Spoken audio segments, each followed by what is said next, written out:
MS DOS क्या चीज़ है, इसको अगर हम लोग यहाँ पे देखते हैं, जैसे इसको हम लोग प्रीव्यू करके देखते हैं, जैसे एमएस डॉस, तो यानी कि एमएस डॉस का फुल नेम क्या है, माइक्रोसॉफ्ट डिस्क ऑपरेटिंग सिस्टम। अब डिस्क ऑपरेटिंग सिस्टम होता क्या है, या कोई भी ऑपरेटिंग सिस्टम होता क्या है, तो कहने का मतलब क्या कि हार्डवेयर और सॉफ्टवेयर के बीच में जो कम्युनिकेटर का काम करता है, वो कौन सा काम करता है, ऑपरेटिंग सिस्टम। यानी कि आपके सिस्टम पे जब तक ऑपरेटिंग सिस्टम नहीं लोड होगा, तब तक आप उसके अंदर कोई भी एप्लीकेशन लोड नहीं कर सकते।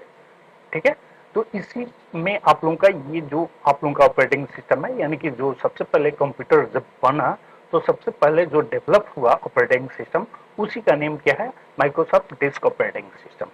नेक्स्ट हम लोग अगर इसको F5 करते हैं, यानी कि फुल स्क्रीन में, अगर इसको F5 करके हम लोग फुल स्क्रीन में देखते हैं, तो यहाँ पे आप लोग थोड़ा देखिएगा कि फुल स्क्रीन में आप लोगों का यहाँ पे प्रीव्यू कर रहा है माइक्रोसॉफ्ट डिस्क ऑपरेटिंग सिस्टम।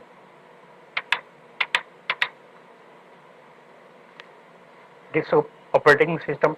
अगर नेक्स्ट स्लाइड हम लोग क्लिक करना चाहें, यहाँ पर क्लिक करके हम लोग आगे देखते हैं कि अगला टॉपिक, यानी कि डिस्क ऑपरेटिंग सिस्टम के अंदर में क्या क्या टॉपिक, यानी कि ये क्या है, इन दी 1980 to 1990 to operating system that shipped with most PC was used disk operating system created by Microsoft DOS.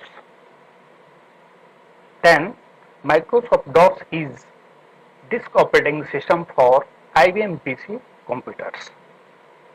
MS-DOS is a single user, single tasking operating system.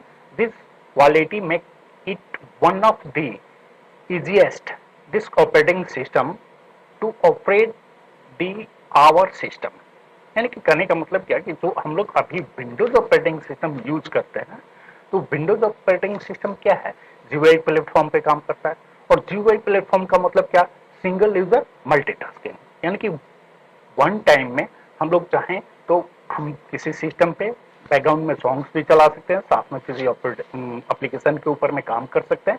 लेकिन यहाँ पे हम लोग जो एमएस डॉस हम का ऑपरेटिंग सिस्टम था, उसमें सिंगल यूजर सिंगल टास्किंग, ये आप लोगों को थोड़ा देखना है कि सिंगल यूजर सिंगल टास्किंग होता है, आईबीएम पीसी के द्वारा डेवलप किया गया है। नेक्स्ट स्लाइड हम लोग देखेंगे, तो ये क्या है, बूटिंग फाइल, यानी कि कोई भी, जैसे हम लोग मोबाइल भी हम लोग रीस्टार्ट करते हैं, तो उसका एक तो अपना बूटिंग प्रोसेस होता है, सिस्टम को भी हम लोग रीस्टार्ट करते हैं तो उसका अपना एक तो बूटिंग प्रोसेस होता है। अब बूटिंग प्रोसेस क्या होता है और उसके अंदर क्या क्या चीज की फाइल की नीड पड़ती है, उसके अंदर कुछ ना कुछ तो सॉफ्टवेयर होना चाहिए। तो वो सॉफ्टवेयर किन किन बेस पे, यानी कि जो हम एमएस डॉस जब हम लोग उस समय बूट कराते थे, तो उसके लिए फाइल की क्या जरूरत पड़ती थी, the main option of MS DOS are io.sys, ms.sys and command.com files, यानी कि ये तीन फाइल होता था, देन ही हम लोगों का डिस्क ऑपरेटिंग सिस्टम ओपन होता था। ठीक है, अब io.sys and ms.sys are special hidden system file, यानी कि वो क्या होता है, जो भी सिस्टम फाइल, मोबाइल के अंदर भी बहुत सारा सिस्टम फाइल होता है, लेकिन वो विजिबल नहीं करता है, वो हिडन के रूप में रहता है। तो सिंपल ये डिस्क ऑपरेटिंग सिस्टम जब भी हम लोग यूज करेंगे, तो io.sys और ms.sys ये बैकग्राउंड में काम करते रहता है। ठीक है, जिसका वर्क क्या है, दी io.sys file move the system basic IO means क्या, of input output function into memory and the implements the MS-DOS default control input output device। यानी कि io.sys का जो वर्क होता है वो क्या करता है, यानी कि आपके कंप्यूटर के अंदर में क्या क्या डिवाइस अटैच है, तो क्या क्या डिवाइस, अब जैसे कंप्यूटर के अंदर जो जो भी डिवाइस हमारे पास अटैच रहता है, उसके अंदर क्या क्या होता है, जैसे माउस होता है, कीबोर्ड होता है, स्पीकर रहता है, प्रिंटर रहता है, तो इसके अंदर बहुत सारा डिवाइसेस है, यानी कि इनपुट डिवाइस भी है, आउटपुट डिवाइस है। ठीक है, तो इनपुट डिवाइस मीन्स क्या कि जिससे कंप्यूटर को हम लोग इंस्ट्रक्शन दे, और जो इंस्ट्रक्शन दें उसका रिजल्ट जिससे मिले उसको हम लोग क्या बोलते हैं, आउटपुट। तो io.sys का मेन फंक्शन यही होता है कि आप जब भी सिस्टम को बूट करते हो ना, तो io.sys आप लोगों का चेक करता है कि आपके सिस्टम के साथ में, ऑपरेटिंग सिस्टम के साथ में कौन कौन सा डिवाइस अटैच है। देन नेक्स्ट क्लिक स्लाइड पे हम लोग मूव करते हैं, तो हम लोग का क्या है, command.com। अब ये जो command.com बताने की नीड क्या है कि वो तो कॉन्फ़िगर चेक करता है, लेकिन command.com क्या का काम क्या होता है, तो जो हम लोग यानी कि उस ऑपरेटिंग सिस्टम पे जो काम करेंगे वो किस बेस पे काम करता है। तो command.com is the default command line interpreter for MS DOS। It is default user interface as well. It has an additional role as the usual first program run after boot।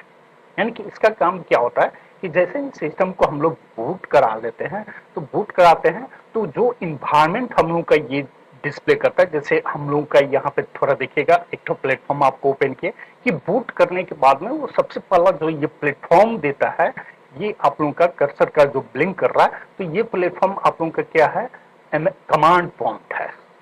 ठीक है, तो ये command.com क्या करता है, आप लोगों को प्लेटफॉर्म में ठो देता है कि यहाँ पे यूजर अपने कमांड को राइट कर सकता है।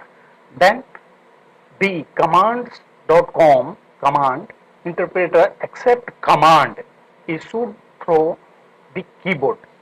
यानी कि कहने का मतलब क्या कि यूजर अपने कीबोर्ड से कमांड को थ्रो कर सकता है और अदर इनपुट डिवाइस या किसी अदर डिवाइस से भी इनपुट दे सकता है and carries them out according to the commands. यानी कि जैसा वो कमांड देगा उसका रिजल्ट वहां पे अकॉर्डिंग उससे रिलेटेड प्लेटफॉर्म पे यानी कि MS DOS वाले प्लेटफॉर्म पे डिस्प्ले करेगा। जैसे यहाँ पे हम लोग कोई भी कमांड देते हैं, जैसे एक सिंपल कमांड आप लोगों को बता रहा है, यहाँ पे टाइम लिखे देन इंटर किए, तो इंटर किए तो यहाँ पे रिसेंटली देख सकते हैं कि यहाँ पे टाइम डिस्प्ले कर दिया है और ये कंप्यूटर टाइम है, यहाँ पे टाइम डिस्प्ले कर रहा है। अगर ये टाइम आपको लगता है कि गलत है तो यहाँ पे हम लोग मॉडिफिकेशन कर सकते हैं। तो कहने का मतलब क्या कि MS DOS के अंदर ये command.com क्या करता है, आपको प्लेटफॉर्म देता है कि आप लोग उस प्लेटफॉर्म पे क्या कमांड देना चाहते हैं।